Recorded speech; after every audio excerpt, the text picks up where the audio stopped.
인구 구조의 변화와 새로운 사회적 위험 등장으로 사회 서비스의 수요는 점점 더 커져가고 있습니다. 이에 따른 사회 서비스를 기획하고 시행하는 제공기관의 역할 또한 중요해지고 있습니다. 하지만 지침에 대한 이해 부족, 실수 등으로 인해 제공기관 및 제공인력이 피해를 보거나 잘못된 서비스를 제공하는 사례도 생겨나고 있습니다. 이런 사례들을 방지하고 보다 좋은 사회 서비스를 제공하기 위해 필요한 준수 사항을 알아보겠습니다. 지역사회 서비스 투자 사업의 제공 인력은 서비스별 자격 조건을 갖추고 지자체 및 전자바우처 시스템에 사전 등록된 제공 인력만 서비스 제공이 가능합니다. 제공 인력 자격은 지역사회 서비스 투자 사업 제공 인력 자격 기준 고시의 기준에 따라 주어지며 계약된 제공 인력은 반드시 14일 이내에 전자바우처 시스템에 등록해야 합니다. 만약 계약 해지나 추가 인력의 계약 등으로 제공 인력 정보에 변동 사항이 발생한 경우 역시 14일 이내에 관련 서류를 전자바우처 시스템에 등록해야 합니다.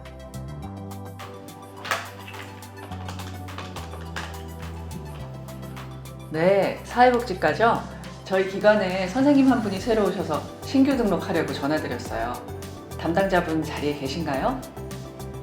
제공기관을 운영 중 변동 사항이 발생하면 등록지역 담당 주무관에게 보고할 의무가 있으며 이 보고 내용에는 제공기관의 주소지, 제공인력의 인적 정보, 자격증, 교육, 서비스 정보 등이 포함됩니다.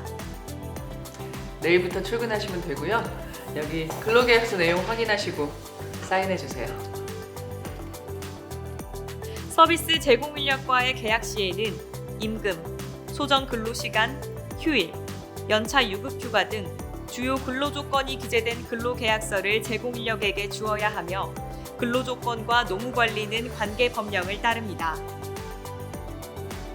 퇴직 시에는 근로자 퇴직급여보장법에 따라 퇴직금을 지급하며 예외의 경우는 동법 제4조를 따릅니다.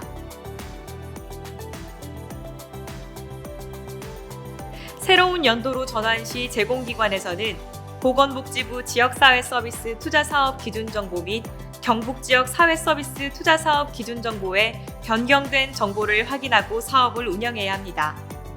이를 위해 지원단에서는 기준정보 변경 교육을 진행하고 있으며 제공기관의 대표 및 관리 책임자는 교육을 수료해 사업 운영에 차질이 없도록 해야 합니다. 변경된 기준 정보를 확인하지 않아 발생한 실수나 사고는 제공기관의 책임이 됩니다. 서비스 제공 시 알게 되는 이용자와 보호자의 개인정보는 업무 목적으로만 활용되어야 하며 활용 범위는 다음과 같습니다. 또한 제공 인력은 보유 정보의 비밀 유지 및 정보 유출, 누설, 공개 금지 등이 포함된 보안각서를 작성해야 합니다. 예. 여쭤보고 다시 연락드릴게요.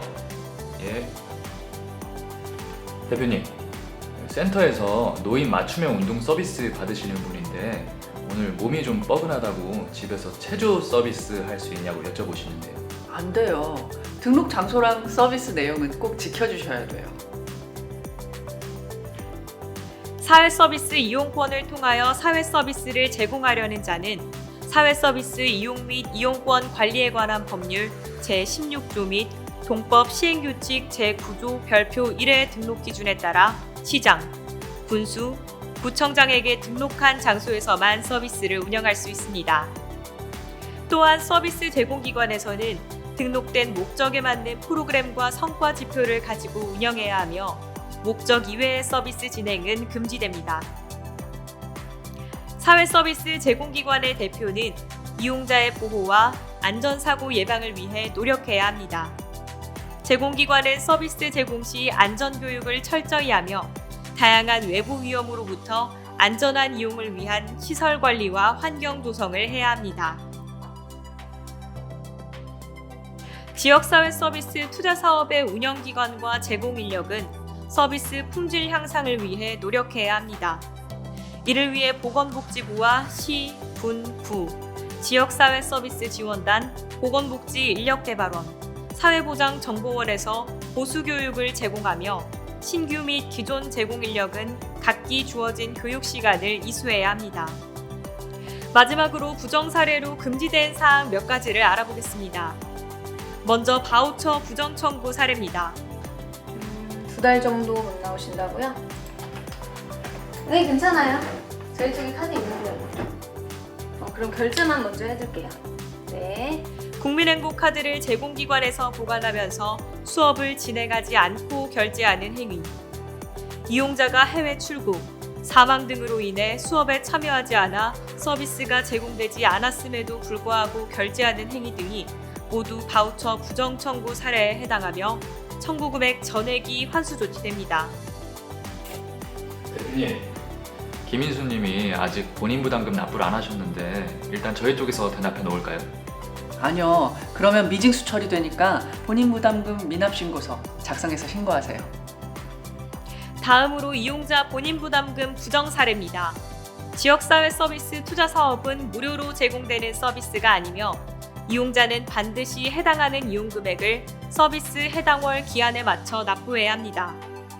납부기한 지연 등의 이유로 서비스 제공기관이 대납하는 경우 본인 부담금을 미징수한 것으로 간주됩니다. 본인 부담금은 기준 정보에 명시된 금액을 계좌 입금, 카드 및 현금 납부 방식으로 징수해야 하며 미납자 발생 시 신고 서류를 작성하여 신고해야 합니다. 그럼 수업은 다음 주부터 시작되고요. 이건 계약 기념 선물입니다. 마지막으로 이용자 모집 관련 부정 사례입니다. 서비스 제공기관과 인력은 이용자에 대한 서비스를 정당한 사유 없이 거부할 수 없습니다. 또한 이용자의 유치를 목적으로 금전, 물품, 향응, 노무, 그 밖의 이익을 제공하거나 제공할 것을 약속하는 행위도 금지되어 있습니다. 지금까지 대표적인 지역사회 서비스 투자 사업 기준 정보와 부정 사례 몇 가지를 안내해드렸습니다. 필요한 곳에 올바른 사회 서비스를 제공하고 제공기관 및 제공인력의 불필요한 피해를 막는 가장 좋은 방법, 서비스 준수 사항을 지키는 것입니다.